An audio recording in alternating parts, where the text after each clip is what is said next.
Have you noticed your thumb unlocks your phone before you even remember why you picked it up? You tell yourself it's a tiny break, 2 seconds, and then half an hour slides by, like it didn't belong to you. If that sounds uncomfortably familiar, this is not a failure of character. It's something far more ordinary and far more invisible. A loop your brain learned, gently rehearsed 1,000 times. Guided by devices and designs that know exactly what your nervous system wants when you're tired, uncertain, or a little bit lonely, there's a moment most of us miss because it's so small. It's the micro itch. Bored at a red light, waiting for a file to load. A conversation lulls, your mind hits a gap. Just a few seconds with nothing to do. And your brain does what brains are built to do. Reduce uncertainty. It reaches for... Your phone is the closest, easiest door out of that tiny discomfort. That's the trigger. Then comes the behavior you check. And, almost always, there's something in email, a notification, a new post, or just the promise of novelty if you pull a refresh. Even when there's nothing good at that possibility hits a system in your brain that responds not to pleasure but to anticipation. It's not the reward, it's the maybe. And because the maybe is unpredictable, you don't know which swipe will pay off. It's incredibly sticky. That's the reward, and your brain, being efficient, connects the dots. When I feel a little restless or uncertain, this action gives me relief or hope.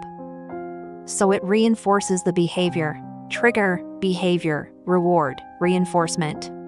Repeat it a few hundred times and your nervous system starts the sequence without asking you. There's another layer that makes it worse. We're not just satisfying curiosity, we're avoiding tiny pains.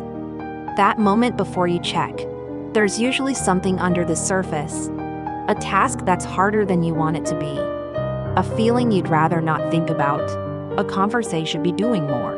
The phone offers So the loop isn't just about reward, it's also about relief. You do it to stop feeling a little anxious, a little bored, a little alone. The relief teaches your brain that the phone is a solution.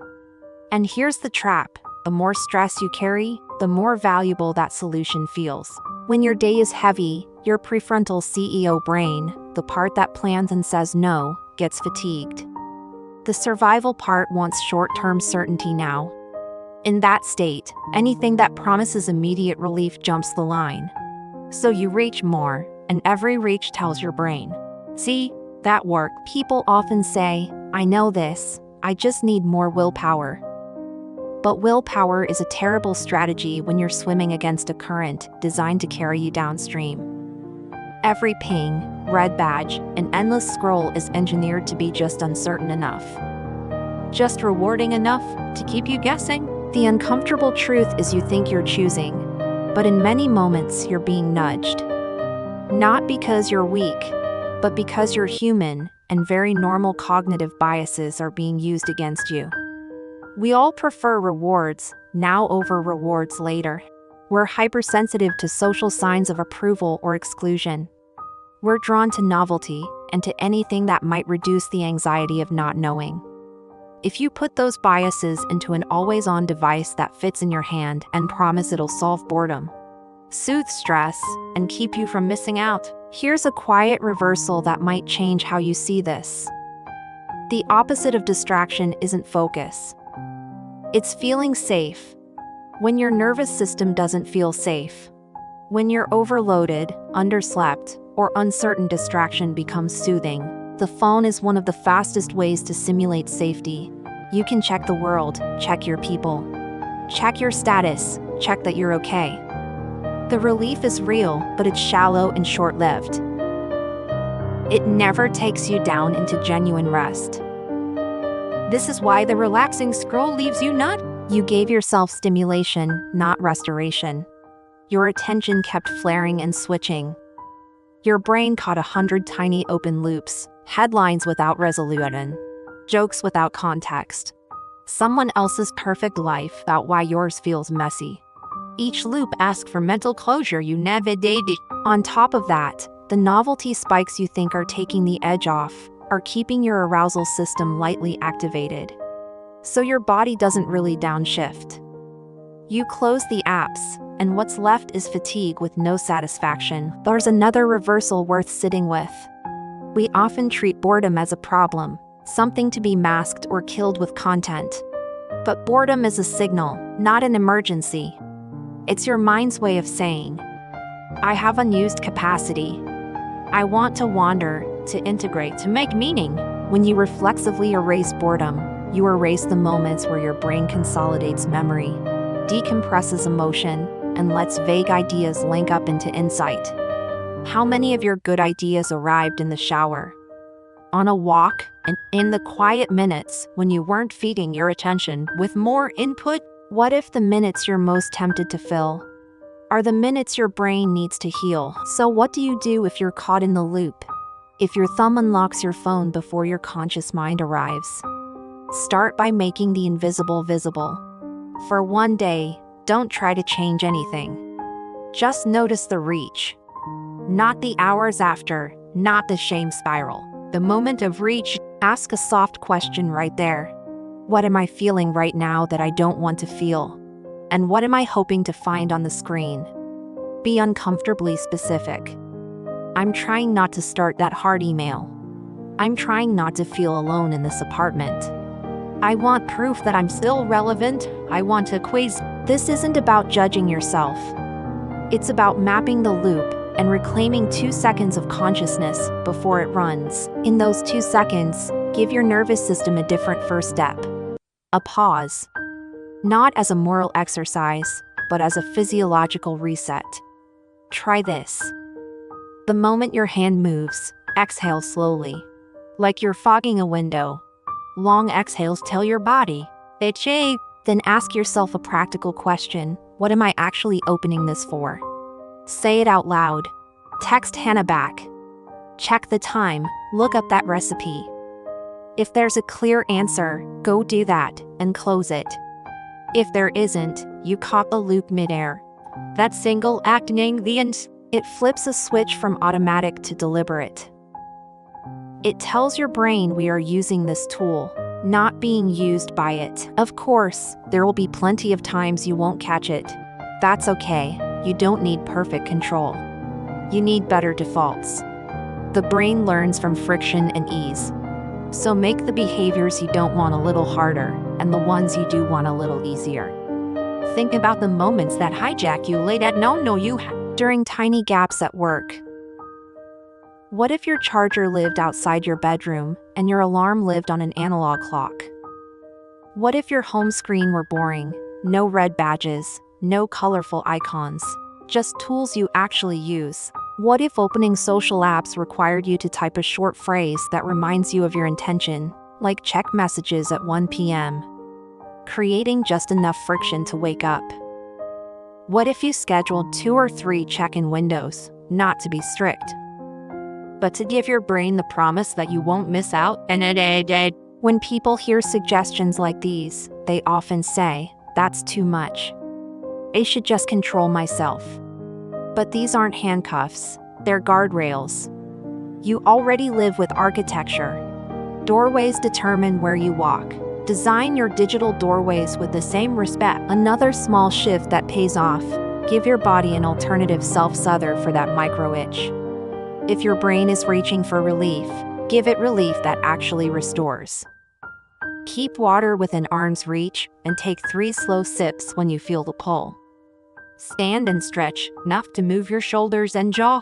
Look out a window for 20 seconds and let your eyes rest on something far away. It downshifts your visual system. Tell yourself, I can be bored for 60 seconds, and set a timer for exactly 60 seconds.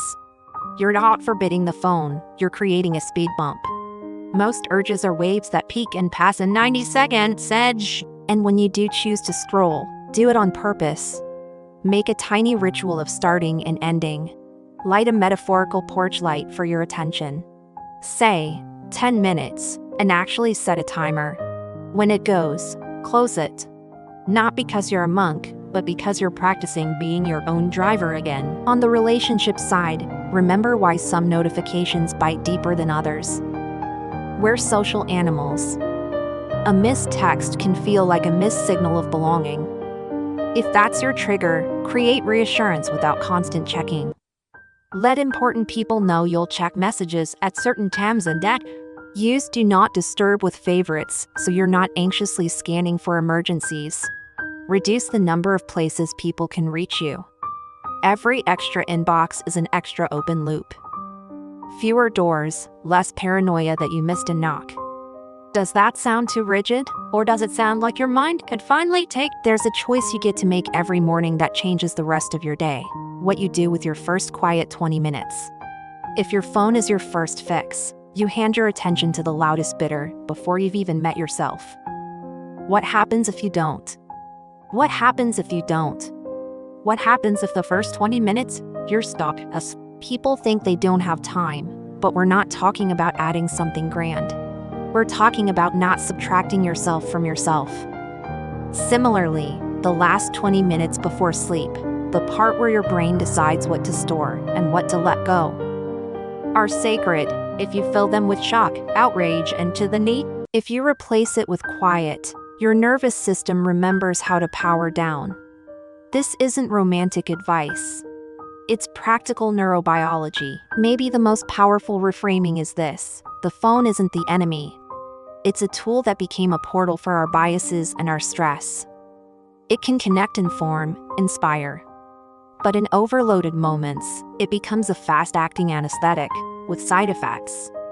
You're not fighting a device, you're caring for an frickfizz. When you remember that, you stop treating this like a moral battle and start treating it like a design problem and a care practice. You ask kinder questions.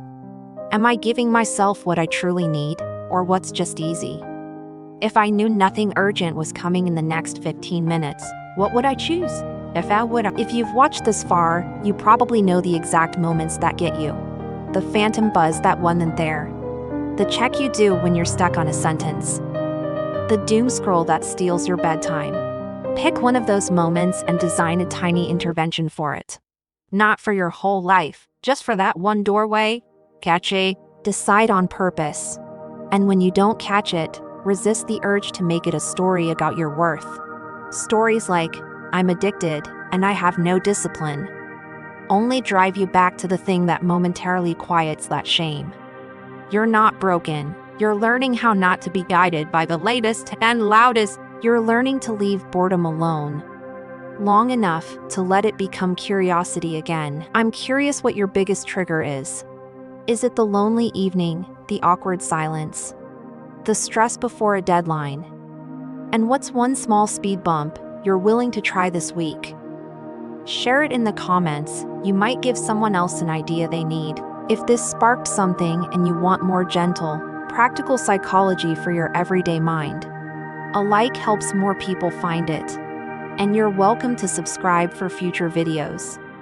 Take care of your attention. It's the only life you get to live from the inside.